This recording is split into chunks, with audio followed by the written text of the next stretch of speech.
Academy പ്രശ്നത്തിൽ ADMുമായി ഇനി ചർച്ചയ്ക്കില്ലെന്ന് സമരം ചെയ്യുന്ന വിദ്യാർത്ഥികൾ വിദ്യാഭ്യാസ മന്ത്രിയുടെ അധ്യക്ഷതയിൽ മാത്രമേ ചർച്ചയ്ക്കുള്ളൂവെന്ന് സമരക്കാർ പറഞ്ഞു. ഇതിനിടെ ലോ അക്കാദമി പ്രിൻസിപ്പൽ സ്ഥാനത്ത് നിന്ന് ലക്ഷ്മി നായരെ മാറ്റിയത് ഗവേണിംഗ് കൌൺസിലിന്റെ അംഗീകാരത്തോടെയെന്ന് തെളിയിക്കുന്ന മിനിറ്റ്സിന്റെ പകർപ്പ് മാനേജ്മെന്റ് ADMന് കൈമാറി.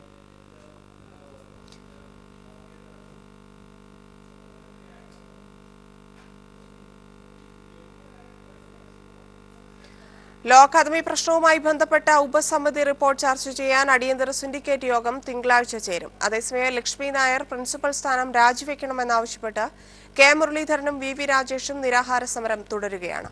വിദ്യാർത്ഥികൾ നടത്തുന്ന സമരം 24ാം ദിവസത്തിലേക്ക് കടന്നു. ലോ അക്കാദമിക്കെതിരായ ഉപസമിതി റിപ്പോർട്ടിൽ നടപടിയെടുക്കാൻ സർക്കാർ നിർദ്ദേശിച്ച സാഹചര്യത്തിലാണ് കേരള സർവകലാശാല സിൻഡിക്കേറ്റ് അടിയന്തരമായി യോഗം ചേരുന്നത്. തിങ്കളാഴ്ച ചേരുന്ന യോഗത്തിൽ അക്കാദമിയുടെ അഫിലിയേഷൻ റദ്ദാക്കുന്നതടക്കമുള്ള കാര്യങ്ങൾ ചർച്ചയാകുമെന്നാണ് സൂചന.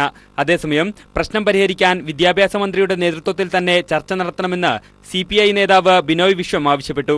വിദ്യാഭ്യാസ മന്ത്രി അടിയന്തരമായിട്ടും സമരം ചെയ്യുന്ന വിദ്യാർത്ഥികളെ ചർച്ചയ്ക്ക് വിളിക്കണം. ഈ വിഷയങ്ങൾക്കെല്ലാം തീരുമാനമുണ്ടാകണം. പ്രിൻസിപ്പൽ സ്ഥാനം ലക്ഷ്മി നായർ രാജിവെച്ചെന്നോ ലക്ഷ്മി നായരെ മാറ്റിയെന്നോ മാനേജ്മെന്റ് രേഖാമൂലം ഉറപ്പു നൽകുന്നതുവരെ സമരം തുടരുമെന്ന നിലപാടിലാണ് വിദ്യാർത്ഥികൾ. എന്നാൽ 24ാം ദിവസത്തിലേക്ക് കടന്ന സമരത്തിൽ വിദ്യാർത്ഥികളുടെ പങ്കാളിത്തം കുറഞ്ഞുവരികയാണ്. അതേസമയം സ്ഥലം MLA കെ മുരളീധരനും BJP നേതാവ് VV രാജേഷും അക്കാദമിക്ക് മുന്നിൽ സമരം തുടരുകയാണ്. മുൻ മുഖ്യമന്ത്രി ഉമ്മൻചാണ്ടിയും KPCC അധ്യക്ഷൻ VM സുധീരനും ഇന്ന് സമരപന്തലിലെത്തി. ഈ നിയമകലാലയത്തിന്റെ അഫിലിയേഷൻ താൽക്കാലികമായി സസ്പെൻഡ് ചെയ്യുകയോ അല്ലെങ്കിൽ റദ്ദാക്കുകയോ വേണം, സ്ഥിരമായി റദ്ദാക്കുകയോ വേണം. അതിനിടെ സ്ഥലത്ത് AIYF പ്രവർത്തകരും പോലീസും തമ്മിൽ സംഘർഷമുണ്ടായി. News bureau, Thiruvananthapuram. Peroorkada law അക്കാദമിയിൽ പൊതുസ്വത്ത് കയ്യേറിയുള്ള ഒരു കുടുംബ വാഴ്ചയാണ് നടക്കുന്നതെന്ന് T. പത്മനാഭൻ. ഹൈദരാബാദിലെയും JNU വിഷയവും ചർച്ച ചെയ്യുമ്പോൾ നമ്മൾ കേരളത്തിലെ കോളേജുകളിൽ നടക്കുന്ന നിയമലംഘനങ്ങൾ കാണാത്തത് ദുഃഖകരമാണെന്നും T. പത്മനാഭൻ പറഞ്ഞു. അതേസമയം ലോ അക്കാദമിയിലെ നിയമലംഘനങ്ങളിൽ സർക്കാർ നിയമ നടപടിയെടുക്കുമെന്ന് MA ബേബി പറഞ്ഞു. കോഴിക്കോട് നടക്കുന്ന ലിറ്റററി ഫെസ്റ്റിവലിന്റെ സംവാദ പരിപാടിയിൽ സംസാരിക്കുകയായിരുന്നു ഇരുവരും. കോഴിക്കോട് നടക്കുന്ന ലിറ്റററി ഫെസ്റ്റിവലിൽ എന്റെ രാഷ്ട്രീയം എന്ന സംവാദ പരിപാടിക്കിടെയാണ് പേരൂർക്കട ലോ അക്കാദമിയിലും നെഹ്റു കോളേജിലും ടോംസ് കോളേജിലുമെല്ലാം നടക്കുന്ന നിയമലംഘനങ്ങളെക്കുറിച്ച് നമ്മൾ കാണുന്നില്ലെന്ന വിമർശനവുമായി T. പത്മനാഭൻ രംഗത്ത് വന്നത്. പക്ഷേ പേരൂർക്കട നാം കാണുന്നില്ല, ദുഃഖകരമാണ്. അവിടത്തെ ലോ അക്കാദമിയിൽ നടക്കുന്നത് എന്താണ്, നെഹ്റു കോളേജിൽ നടക്കുന്നത് എന്താണ്, ടോംസ് കോളേജിൽ നടക്കുന്നത് എന്താണ്, പേരൂർക്കടയോ അവിടെ എന്താണ് നടക്കുന്നത്? ഒരു കുടുംബം പൊതുസ്വത്ത് കയ്യേറി സകല നിയമങ്ങളെയും കാറ്റിൽ പറത്തി ഈ ആധുനിക സമൂഹത്തെ തന്നെ വെല്ലുവിളിച്ചുകൊണ്ട് അവിടെ ഭരണം നടത്തുകയല്ലേ ചെയ്യുന്നത്. അത്യന്തം വേദനാജനകമല്ലേ? ദളിത് വിദ്യാർത്ഥിയെ ജാതീയമായി അധിക്ഷേപിക്കുന്നു. രോഹിത് വിമലമാർ ഉണ്ടായാൽ മാത്രമേ നമ്മൾ ഇക്കാര്യങ്ങൾ ചർച്ച ചെയ്യൂവെന്നും ട്രസ്റ്റുകളെ എല്ലാ കാലത്തും ഭയക്കണമെന്നും T. പത്മനാഭൻ പറഞ്ഞു. അതേസമയം ലോ അക്കാദമിയിലെ പ്രശ്നവുമായി ബന്ധപ്പെട്ട് വിവിധ വകുപ്പുകൾ നിയമ നടപടിയുമായി മുന്നോട്ട് പോകുന്നുണ്ടെന്ന് സംവാദത്തിൽ പങ്കെടുത്ത MA ബേബി പറഞ്ഞു. ആ വിദ്യാഭ്യാസ സ്ഥാപനവുമായി ബന്ധപ്പെട്ട് എന്തെല്ലാം നിയമലംഘനങ്ങളുണ്ട് എന്നാണോ ഇപ്പോൾ വിമർശിക്കപ്പെടുന്നത്, അത് മുഴുവൻ കേരളത്തിലെ സംസ്ഥാന ഗവൺമെന്റ് പരിശോധിക്കും. വിദ്യാഭ്യാസവുമായി ബന്ധപ്പെട്ട കാര്യങ്ങൾ വിദ്യാഭ്യാസ വകുപ്പ് പരിശോധിക്കും. ഭൂമിയുമായി ബന്ധപ്പെട്ട കാര്യം റവന്യൂ വകുപ്പ് പരിശോധിച്ചു തുടങ്ങിയിട്ടുണ്ട്. News bureau, Kozhikode. മുഖ്യമന്ത്രിയുടെ ഔദ്യോഗിക വസതിയായ ക്ലിഫ് ഹൌസിലേക്ക് നടത്തിയ യൂത്ത് കോൺഗ്രസ് മാർച്ചിൽ നേരിയ സംഘർഷം. ലോ അക്കാദമിക്ക് മുന്നിൽ നടത്തുന്ന KSU മാർച്ചിന് നേരെയുണ്ടായ പോലീസ് ലാത്തിചാർജിൽ പ്രതിഷേധിച്ചായിരുന്നു മാർച്ച്. സംഭവത്തെ തുടർന്ന് പോലീസ് ജലപീരങ്കി ഉപയോഗിച്ചു. യൂത്ത് കോൺഗ്രസ് സംസ്ഥാന വൈസ് പ്രസിഡന്റ് CR മഹേഷിന്റെ നേതൃത്വത്തിലായിരുന്നു മാർച്ച്.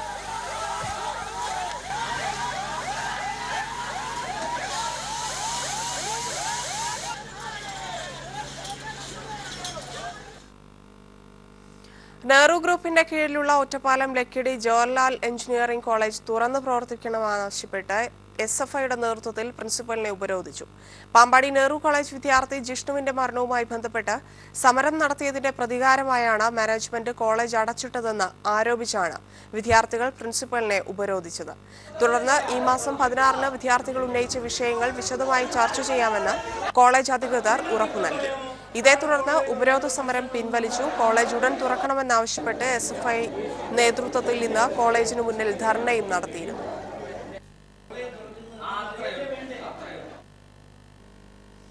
വിജിലൻസ് ഡയറക്ടർ ജേക്കബ് തോമസിനെ മാറ്റി നിർത്തണം, അതിനുശേഷം അന്വേഷണം വേണമെന്ന് ചീഫ് സെക്രട്ടറി. തുറമുഖ വകുപ്പ് ഡയറക്ടറായിരിക്കെ ഡ്രഡ്ജർ വാങ്ങിയ ഇടപാടിലൂടെ ഖജനാവിന് കോടികളുടെ നഷ്ടം വരുത്തിയെന്ന ധനകാര്യ വകുപ്പ് അഡീഷണൽ ചീഫ് സെക്രട്ടറിയുടെ റിപ്പോർട്ടിന്മേലാണ് ശുപാർശ. റിപ്പോർട്ടിന്മേൽ മുഖ്യമന്ത്രി ഡയറക്ടർ ജനറൽ ഓഫ് പ്രോസിക്യൂഷന്റെ അഭിപ്രായം തേടി. തുറമുഖ വകുപ്പ് ഡയറക്ടറായിരിക്കെ ആഗോള ടെൻഡർ ഒഴിവാക്കി ഹോളണ്ടിൽ നിന്ന് മണ്ണുമാന്തി കപ്പൽ വാങ്ങാൻ ജേക്കബ് തോമസ് കരാർ നൽകിയെന്നും ഇതിൽ വലിയ ക്രമക്കേട് നടന്നുവെന്നുമാണ് ധനകാര്യ വകുപ്പ് പ്രിൻസിപ്പൽ സെക്രട്ടറി ചീഫ് സെക്രട്ടറിക്ക് നൽകിയ റിപ്പോർട്ടിൽ ചൂണ്ടിക്കാട്ടിയിട്ടുള്ളത്. ഇടപാടിലൂടെ 15 കോടിയുടെ നഷ്ടം ഖജനാവിനുണ്ടായി. ദില്ലിയിലുള്ള ഒരു വ്യക്തിയുമായി ചേർന്ന് ഇക്കാര്യത്തിൽ കൃത്രിമം കാണിച്ചുവെന്നും റിപ്പോർട്ട് ചൂണ്ടിക്കാട്ടുന്നു. ഇക്കാര്യം പ്രത്യേക സംഘത്തെ കൊണ്ട് അന്വേഷിപ്പിക്കണമെന്നും റിപ്പോർട്ടിൽ ആവശ്യപ്പെടുന്നുണ്ട്. റിപ്പോർട്ട് പരിശോധിച്ച ചീഫ് സെക്രട്ടറി ഇക്കാര്യത്തിൽ മുഖ്യമന്ത്രിക്ക് നടപടിയെടുക്കാമെന്ന കുറിപ്പോടെ ഫയൽ മുഖ്യമന്ത്രിക്ക് തന്നെ കൈമാറുകയായിരുന്നു.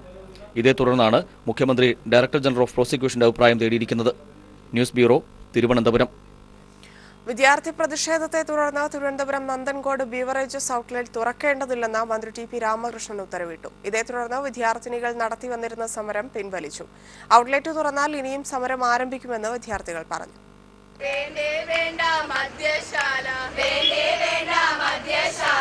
നന്ദൻകോട് ഹോളി ഏഞ്ചൽ സ്കൂളിന് മുന്നിൽ പ്രവർത്തിപ്പിക്കാൻ തീരുമാനിച്ച ബെവ്കോ ഔട്ട്ലെറ്റ് തുറക്കേണ്ടതില്ലെന്ന് മന്ത്രി ടി.പി. രാമകൃഷ്ണൻ ഉത്തരവിട്ടു. ഇതേ തുടർന്ന് കഴിഞ്ഞ ദിവസം ആരംഭിച്ച വിദ്യാർത്ഥിനികളുടെയും രക്ഷിതാക്കളുടെയും സമരം പിൻവലിച്ചു. നന്ദൻകോട് സ്കൂളിന് സമീപത്ത് ഇന്നലെ രാവിലെയോടെയാണ് സമരം ആരംഭിച്ചത്. റെസിഡൻസ് അസോസിയേഷന്റെ പിന്തുണയോടെയാണ് സമരം നടന്നത്. ഇനി ഇവിടെ ബിവറേജ് ഔട്ട്ലെറ്റ് തുറന്നാൽ അതിശക്തമായ സമരമുണ്ടാകുമെന്ന് വിദ്യാർത്ഥിനികൾ പറഞ്ഞു. ഇവിടെ വന്നു നമ്മൾ വീണ്ടും പ്രൊട്ടസ്റ്റ് ചെയ്തു. നമ്മളെ സ്കൂളിന്റെ മുമ്പിൽ, ബാങ്കിന്റെ മുമ്പിൽ, ഈ റെസിഡൻസിന്റെ മുമ്പിൽ ഒന്നും ഇനി ഈ മദ്യ ഷോപ്പിംഗ് ഇവിടെ നടക്കത്തില്ല. നല്ല സന്തോഷമുണ്ട്, സമരം വിജയിച്ചതിൽ നല്ല സന്തോഷമുണ്ട്. പ്രതിഷേധത്തെ തുടർന്ന് കോർപ്പറേഷൻ ഇന്നലെ ബിവറേജ് ഔട്ട്ലെറ്റിന് സ്റ്റോപ്പ് മെമ്മോ നൽകിയിരുന്നു. കോർപ്പറേഷന്റെ അനുമതിയില്ലാതെയാണ് വിദ്യാർത്ഥിനികൾ മാത്രം പഠിക്കുന്ന സ്കൂളിന് സമീപം ബിവറേജ് ഔട്ട്ലെറ്റ് തുടങ്ങാൻ തീരുമാനിച്ചത്. ദേശീയപാതയോരത്തെ ബിവറേജ് ഔട്ട്ലെറ്റുകൾ മാറ്റിസ്ഥാപിക്കണമെന്ന കോടതി വിധിയെ തുടർന്ന് ഉൾപ്രദേശങ്ങളിലേക്കാണ് ബെവ്കോ ഔട്ട്ലെറ്റുകൾ മാറ്റുന്നത്. എന്നാൽ സംസ്ഥാനത്തിന്റെ പല ഭാഗത്തും മദ്യശാലകൾക്കെതിരെ കടുത്ത പ്രതിഷേധമുയരുന്നത് ബിവറേജസ് കോർപ്പറേഷനെയും പ്രതിസന്ധിയിലാക്കിയിട്ടുണ്ട്.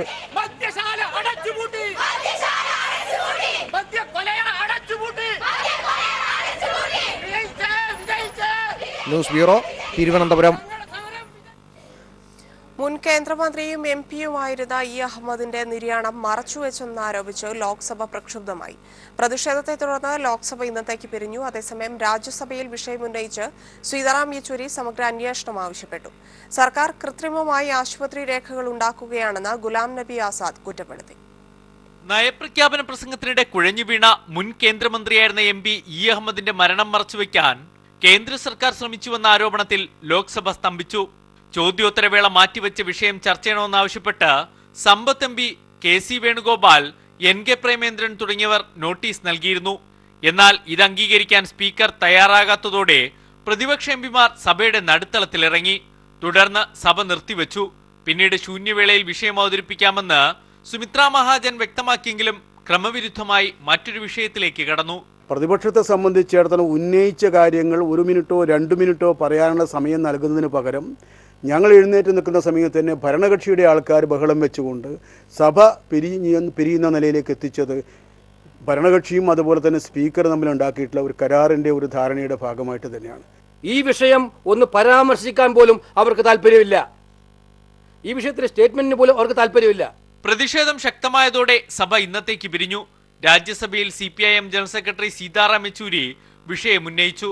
മക്കളെപ്പോലും കാണാൻ അനുവദിച്ചില്ല. എന്ത് ചികിത്സയാണ് നൽകുന്നതെന്ന് അറിയിച്ചില്ല. ആശുപത്രിയിൽ നടന്ന സംഭവങ്ങളിലെ ദുരൂഹത നീക്കാൻ സമഗ്ര അന്വേഷണം വേണമെന്നും അദ്ദേഹം ആവശ്യപ്പെട്ടു.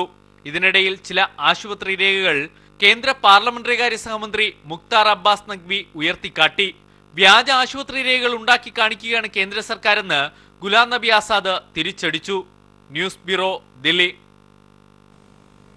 ഇ അഹമ്മദിന്റെ മൃതദേഹത്തോട് കേന്ദ്ര സർക്കാർ കാട്ടിയ അനാദരവ് കടുത്തതെന്ന് മുസ്ലിം ലീഗ് നേതാക്കൾ. പരിഷ്കൃത സമൂഹത്തിൽ കേട്ടുകേൾവിയില്ലാത്ത സമീപനമാണിതെന്ന് പി.കെ. കുഞ്ഞാലിക്കുട്ടി പറഞ്ഞു. ഇ അഹമ്മദിന്റെ നിര്യാണത്തെ തുടർന്ന് ദേശീയ അധ്യക്ഷനായി ജനറൽ സെക്രട്ടറി ഖാദർ മൊയ്തീന് അധിക ചുമതല നൽകി.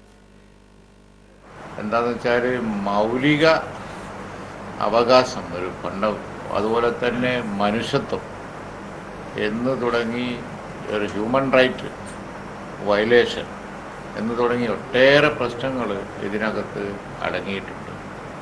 കാരണം എന്താണെന്ന് വെച്ച് കഴിഞ്ഞാൽ ബന്ധുക്കൾ അല്ലെങ്കിൽ പാർട്ടി പ്രതിനിധികൾ അവരോടൊന്നും ചോദിക്കാതെ ഗവൺമെൻറ് ഒരു പേഷ്യൻറ്റിൻ്റെ കാര്യത്തിൽ ഏകപക്ഷീയമായി നിലപാടെടുക്കുക ഇന്ത്യ രാജ്യത്ത് കേട്ടുകേൾവില്ലാത്തൊരു വിഷയമാണ്. ടി മുഹമ്മദ് ബഷീറും വഹാബും ഒക്കെ അവിടെ ഇരിക്കുന്നുണ്ട്. എന്താ ചെയ്യേണ്ടിയെന്ന് വന്നിട്ട് ചോദിക്കേണ്ടത് അവരോടല്ലേ. മന്ത്രി വന്നാൽ അതൊന്നുമില്ല, നേരെ മന്ത്രി പോകുന്നു, ഡോക്ടറോട് സംസാരിക്കുന്നു, മന്ത്രി തിരിച്ചു പോകുന്നു. അവരങ്ങ് തീരുമാനമെടുത്ത് നടപ്പിലാക്കി. മെഡിക്കൽ എഞ്ചിനീയറിംഗ് പ്രവേശനത്തിന് എൻട്രൻസ് മാത്രം മാനദണ്ഡമാക്കരുതെന്ന് സുപ്രീം കോടതി. സ്കൂൾ പരീക്ഷാ ഫലത്തിലെ 40% മാർക്ക് കൂടി വെയിറ്റേജായി പരിഗണിച്ച് പ്രവേശനം നടത്തണമെന്നും കോടതി നിർദ്ദേശിച്ചു. സ്വകാര്യ പരിശീലന സ്ഥാപനങ്ങളെ നിരോധിക്കാനാകില്ലെന്നും കോടതി വ്യക്തമാക്കി. എന്നാൽ ഇക്കാര്യത്തിൽ വ്യക്തമായ മാർഗനിർദ്ദേശം ഉണ്ടാക്കണമെന്ന് കേന്ദ്രത്തോട് കോടതി നിർദ്ദേശിച്ചു. സ്വകാര്യ പരീക്ഷാ പരിശീലന കേന്ദ്രങ്ങളെ നിരോധിക്കണമെന്നാവശ്യപ്പെട്ടുള്ള ഹർജിയിലാണ് കോടതിയുടെ നിർദ്ദേശം. Sports council president T P. ദാസനെതിരെ എഫ്ഐആർ രജിസ്റ്റർ ചെയ്യാൻ വിജിലൻസ് തീരുമാനം. സ്പോർട്സ് ലോട്ടറിയുമായി ബന്ധപ്പെട്ട ആരോപണങ്ങളെ തുടർന്നാണ് എഫ്ഐആർ രജിസ്റ്റർ ചെയ്യാൻ തീരുമാനിച്ചത്. വിജിലൻസിന്റെ തിരുവനന്തപുരം യൂണിറ്റാണ് എഫ്ഐആർ രജിസ്റ്റർ ചെയ്തത്. മുൻപ് സ്പോർട്സ് കൗൺസിലിന്റെ പ്രസിഡന്റായിരിക്കെ ആരോപണമുണ്ടായ സംഭവത്തിലാണ് ത്വരിത പരിശോധനയ്ക്ക് ശേഷം എഫ്ഐആർ രജിസ്റ്റർ ചെയ്തിരിക്കുന്നത്. വിജിലൻസ് കേസിൽ അറസ്റ്റിലായ മലബാർ സിമന്റ്സ് ഉദ്യോഗസ്ഥർ ജോലിയിൽ തുടരുന്നത് സർക്കാർ പരിശോധിക്കുമെന്ന് വ്യവസായ മന്ത്രി എ.സി. മൊയ്തീൻ. ഇക്കാര്യത്തിൽ വിജിലൻസ് ശുപാർശ വരുന്ന മുറയ്ക്ക് തീരുമാനമുണ്ടാകുമെന്നും മന്ത്രി അറിയിച്ചു. വാളയാർ മലബാർ സിമന്റ്സ് സന്ദർശന ശേഷം മാധ്യമപ്രവർത്തകരോട് സംസാരിക്കുകയായിരുന്നു അദ്ദേഹം. വ്യവസായ വകുപ്പിന്റെ ചുമതലയേറ്റ ശേഷം ആദ്യമായി വാളയാർ മലബാർ സിമന്റ്സ് ആസ്ഥാനത്തെത്തിയ മന്ത്രി എ.സി. മൊയ്തീൻ മാനേജ്മെന്റ് പ്രതിനിധികളുമായും തൊഴിലാളി യൂണിയൻ നേതാക്കളുമായും വെവ്വേറെ ചർച്ച നടത്തി. ചർച്ചയിൽ നിരവധി നിർദ്ദേശങ്ങൾ ഉയർന്നു വന്നതായി മന്ത്രി പറഞ്ഞു. മലബാർ സിമന്റ്സിന്റെ പ്രവർത്തനം സുതാര്യമാക്കാനുള്ള നടപടികൾ സർക്കാരിന്റെ ഭാഗത്തു നിന്ന് ഉണ്ടാകും. മുടങ്ങിക്കിടന്ന ഉത്പാദനം നല്ല നിലയിൽ ആരംഭിച്ചിട്ടുണ്ട്. വിപണനം ശക്തിപ്പെടുത്താൻ മാർക്കറ്റിംഗ് രംഗത്ത് ശക്തമായ ഇടപെടൽ ഉണ്ടാകും. അഴിമതിയുടെ പുകമറ സൃഷ്ടിച്ച് പൊതുമേഖലാ സ്ഥാപനമായ മലബാർ സിമന്റ്സിനെ തകർക്കാനുള്ള ശ്രമം നടക്കുന്നുണ്ട്. ഇത് അനുവദിക്കില്ല. വിജിലൻസ് അറസ്റ്റ് ചെയ്ത ഉദ്യോഗസ്ഥർ തുടരുന്നത് സർക്കാർ പരിശോധിക്കുമെന്നും മന്ത്രി വ്യക്തമാക്കി. വിജിലൻസ് റിപ്പോർട്ട് വന്ന ഉദ്യോഗസ്ഥന്റെ കാര്യത്തിലൊക്കെ തീരുമാനമെടുത്തിട്ടുണ്ട് സർക്കാർ. ഏതെങ്കിലും വിഷയം ഉണ്ടെങ്കിൽ അത് അന്വേഷിക്കാൻ അത്തരം ഫയൽ വരുമ്പോൾ അതിന്റെ ഭാഗമായിട്ട് വിജിലൻസ് അന്വേഷണം ഉണ്ടായിട്ടുണ്ടാവും. വിജിലൻസ് ശുപാർശ ആ കാര്യത്തിൽ ഉണ്ടെങ്കിൽ ആ കാര്യത്തിൽ സർക്കാർ തീരുമാനമെടുക്കുന്നതിന് മടിക്കില്ല. മലബാർ സിമന്റിനെ അഴിമതി രഹിതമായി മുന്നോട്ട് കൊണ്ടുപോകണം എന്ന് തന്നെയാണ് സർക്കാരിന്റെ അഭിപ്രായം. PKCC MLA, വ്യവസായ വകുപ്പ് special secretary Sanjeev Kaul, RIAB chairman Sukumaran Nair, Malabar Cements MD VB Ramendran Nair എന്നിവരും വിവിധ ട്രേഡ് യൂണിയൻ നേതാക്കളും ചർച്ചയിൽ പങ്കെടുത്തു.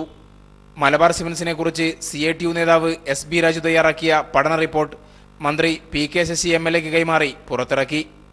News bureau, Palakkad. വാർത്തകളിലേക്ക്. സംസ്ഥാനത്ത് KSRTCയിലെ ഒരു വിഭാഗം ജീവനക്കാർ നടത്തുന്ന 24 മണിക്കൂർ പണിമുടക്ക് ഭാഗികം. പല സ്ഥലത്തും സർവീസ് നടത്തിയ ബസ്സിലെ സമരാനുകൂലികൾ തടഞ്ഞു. പണിമുടക്കിൽ നിന്നും വിട്ടുനിൽക്കുന്ന CITU വിഭാഗം സർവീസ് നടത്തുന്നത് യാത്രക്കാർക്ക് ഏറെ ആശ്വാസമായി. നിലവിലെ സമരം അനാവശ്യമാണെന്ന് ഗതാഗത മന്ത്രി AK ശശീന്ദ്രൻ പ്രതികരിച്ചു. KSRTCയിൽ ഒരു വിഭാഗം ജീവനക്കാർ നടത്തുന്ന പണിമുടക്ക് സമരത്തിന് ഭാഗിക പ്രതികരണമാണ് സംസ്ഥാനത്ത് ലഭിക്കുന്നത്. CITU വിഭാഗം സമരത്തിൽ നിന്നും വിട്ടുനിൽക്കുന്നതിനാൽ പലയിടത്തും ബസ്സുകൾ സർവീസ് നടത്തി. എന്നാൽ ചിലയിടങ്ങളിൽ സർവീസ് നടത്തിയ ബസ്സുകളെ സമരാനുകൂലികൾ തടഞ്ഞത് യാത്രക്കാരെ വലച്ചു. അതിനിടെ കൊല്ലം ഡിപ്പോയിലെ ഡ്രൈവർ ശ്രീകുമാറിന് കൊട്ടാരക്കര ഡിപ്പോയിൽ വെച്ച് സമരാനുകൂലികളുടെ മർദ്ദനമേറ്റു. ബസ് തടഞ്ഞു നിർത്തി മർദ്ദിച്ച ശ്രീകുമാറിനെ ആശുപത്രിയിൽ പ്രവേശിപ്പിച്ചു. KSRTCയെ തകർക്കുന്നതാണ് പണിമുടക്കെന്നും ഇത് അനാവശ്യമാണെന്നും ഗതാഗത മന്ത്രി AK ശശീന്ദ്രൻ പ്രതികരിച്ചു. KSRTCയിലെ ഒരു വിഭാഗം ജീവനക്കാർ ഇന്ന് നടത്തുന്ന സമരം അനാവശ്യമായ ഒരു സമരമാണ്. അങ്ങനെ വരുമ്പോൾ അതിൽ രാഷ്ട്രീയ താല്പര്യമുണ്ടോ എന്ന് സംശയിക്കേണ്ടി വരും. ഒരു സ്ഥാപനത്തിൽ ശമ്പളം കൊടുക്കാൻ പോലും പണമില്ലെങ്കിൽ മാസങ്ങളായി വർഷങ്ങളായി കടം വാങ്ങി ശമ്പളം കൊടുക്കേണ്ടി വരുന്നത് ഗവൺമെൻറ്റിൻ്റെ പ്രതിബദ്ധതയാണ് ചൂണ്ടിക്കാണിക്കുന്നത്, ജീവനക്കാരോടുള്ള പ്രതിബദ്ധത. അപ്പോൾ അത്രമാത്രം പ്രതിബദ്ധത കാണിക്കുന്ന ഒരു ഗവൺമെൻറ് ഇവിടെ ഉള്ളപ്പോൾ പണിമുടക്കി സർവീസ് മുടക്കിയ ഒരു പണിമുടക്ക് സമരം KSRTCക്ക് ഭൂഷണമാണോ എന്നാണ് അവരാലോചിക്കേണ്ടത്. തിരുവനന്തപുരത്ത് പകുതിയിലധികം ബസ്സുകൾ ഓടുന്നുണ്ടെങ്കിലും KSRTCയെ കൂടുതലായി ആശ്രയിക്കുന്നവർ ഉള്ളതിനാൽ പണിമുടക്ക് യാത്രക്കാരെ വലയ്ക്കുകയും ചെയ്തു. ദീർഘദൂര സർവീസുകളും സിറ്റി സർവീസുകളും ഭാഗികമായി നടക്കുന്നുണ്ട്. കോട്ടയം ജില്ലയെ പണിമുടക്ക് ബാധിച്ചു. എന്നാൽ മധ്യകേരളത്തിലും മലബാറിലും സമരം ഭാഗികമാണ്. ഇന്ന് അർദ്ധരാത്രിയാണ് പണിമുടക്ക് അവസാനിക്കുക. News bureau, Thiruvananthapuram. പഞ്ചാബിലും ഗോവയിലും നാളെ വോട്ടെടുപ്പ്. പഞ്ചാബിൽ 117 സീറ്റുകളിലും ഗോവയിൽ 40 സീറ്റുകളിലുമാണ് വിധിയെഴുതുന്നത്. മൊത്തം 2 കോടിയിൽ പരം വോട്ടർമാർ ഫലം നിർണ്ണയിക്കും. ഇന്ന് ഇരു സംസ്ഥാനങ്ങളിലും നിശബ്ദ പ്രചാരണം. നിർണായകമായ 5 നിയമസഭാ തെരഞ്ഞെടുപ്പുകളിലേക്കുള്ള ആദ്യഘട്ട വോട്ടെടുപ്പിലേക്കാണ് നാളെ രാജ്യം കടക്കുന്നത്. 40 സീറ്റുകളുള്ള ഗോവയിലും 117 സീറ്റുകളുള്ള പഞ്ചാബിലും മൊത്തം 2 കോടിയിലേറെ വോട്ടർമാരാണ് വിധിയെഴുതുക. പഞ്ചാബിലെ 117 സീറ്റുകളിലായി 1147 സ്ഥാനാർത്ഥികളാണ് ജനവിധി തേടുന്നത്. 1.97 കോടി വോട്ടർമാരാണ് പഞ്ചാബിലുള്ളത്. കഴിഞ്ഞ വർഷത്തെ അപേക്ഷിച്ച് വോട്ടർമാരിൽ ഇത്തവണ 11% വർധനവാണ് ഉണ്ടായിരിക്കുന്നത്. പ്രാദേശിക പാർട്ടികളടക്കം മത്സരരംഗത്തുണ്ടെങ്കിലും ത്രികോണ മത്സരത്തിന്റെ പ്രതീതിയിലാണ് പഞ്ചാബ്. മുഖ്യമന്ത്രി പ്രകാശ് സിംഗ് ബാദലിന്റെ നേതൃത്വത്തിലുള്ള അകാലിദൾ BJP സഖ്യം ഒരു ഭാഗത്തും ക്യാപ്റ്റൻ അമരീന്ദർ സിംഗിന്റെ നേതൃത്വത്തിലുള്ള കോൺഗ്രസ് മറുഭാഗത്തും നിലനിൽക്കുന്നു. ഇത്തവണ ഇരുവർക്കുമെതിരെ ശക്തമായ മത്സരമൊരുക്കി കെജ്രിവാളിന്റെ ആം ആദ്മിയും രംഗത്തുണ്ട്. 22,600 പോളിംഗ് ബൂത്തുകളാണ് പഞ്ചാബിൽ ഒരുക്കിയിരിക്കുന്നത്. ഗോവയിലും ത്രികോണ മത്സരത്തിനാണ് കളമൊരുങ്ങിയിരിക്കുന്നത്. 40 സീറ്റുകളിലായി 250 സ്ഥാനാർത്ഥികൾ ജനവിധി തേടുന്നു. നിലവിൽ 40 സീറ്റുകളിൽ 21 സീറ്റുകളോടെ BJPയാണ് ഭരണത്തിൽ. 9 സീറ്റുകൾ കോൺഗ്രസും നിലനിർത്തുന്നു. ഇരു പാർട്ടികളുടെയും വോട്ടുകളിൽ വിള്ളൽ വീഴ്ത്തി ആം ആദ്മിയും രംഗത്തുണ്ട്. പ്രതിരോധ മന്ത്രി മനോഹർ പരീക്കറുടെ നേതൃത്വത്തിലായിരുന്നു BJPയുടെ പ്രചാരണം. 1642 പോളിംഗ് ബൂത്തുകളാണ് ഗോവയിൽ തെരഞ്ഞെടുപ്പ് കമ്മീഷൻ സജ്ജീകരിച്ചിരിക്കുന്നത്. ഇന്നലെ വൈകിട്ട് 5 മണിക്ക് പരസ്യപ്രചാരണം സമാപിച്ചു. ഇന്ന് വോട്ടർമാരെ നേരിട്ട് കണ്ടുള്ള നിശബ്ദ പ്രചാരണത്തിലാണ് പാർട്ടികളും സ്ഥാനാർത്ഥികളും. മുൻപെങ്ങും കണ്ടിട്ടില്ലാത്ത ശക്തമായ ത്രികോണ മത്സരത്തിനാണ് പഞ്ചാബ് ഇത്തവണ സാക്ഷ്യം വഹിക്കുന്നത്. ഗോവയും പഞ്ചാബും നാളെ വിധി എഴുതാനിരിക്കെ അവസാന ലാപ്പ് സർവേ ഫലങ്ങളും BJPക്ക് തിരിച്ചടിയേകുന്നതാണ്. Manushankar, news bureau, Delhi. 5 രൂപയ്ക്ക് ഭക്ഷണവും 5 ലക്ഷം രൂപയുടെ ആരോഗ്യ ഇൻഷുറൻസും അടക്കമുള്ള മോഹന വാഗ്ദാനങ്ങളാണ് നാളെ പോളിംഗ് ബൂത്തിലെത്തുന്ന വോട്ടർമാർക്ക് മുമ്പിലുള്ളത്. നവജോത് സിദ്ധു അടക്കമുള്ള പ്രമുഖരുടെ പാർട്ടി മാറ്റവും ആം ആദ്മിയുടെ കടന്നുകയറ്റവും പ്രചാരണത്തിൽ കണ്ടു. വോട്ടെടുപ്പിന് മുമ്പ് പുറത്തുവന്നിട്ടുള്ള അഭിപ്രായ സർവേകളിൽ BJPക്ക് ഇരു സംസ്ഥാനങ്ങളിലും മുന്നേറ്റം ഉണ്ടാകാനാകില്ല. എന്നാൽ കോൺഗ്രസിനും വലിയ പ്രതീക്ഷ വേണ്ടതില്ല.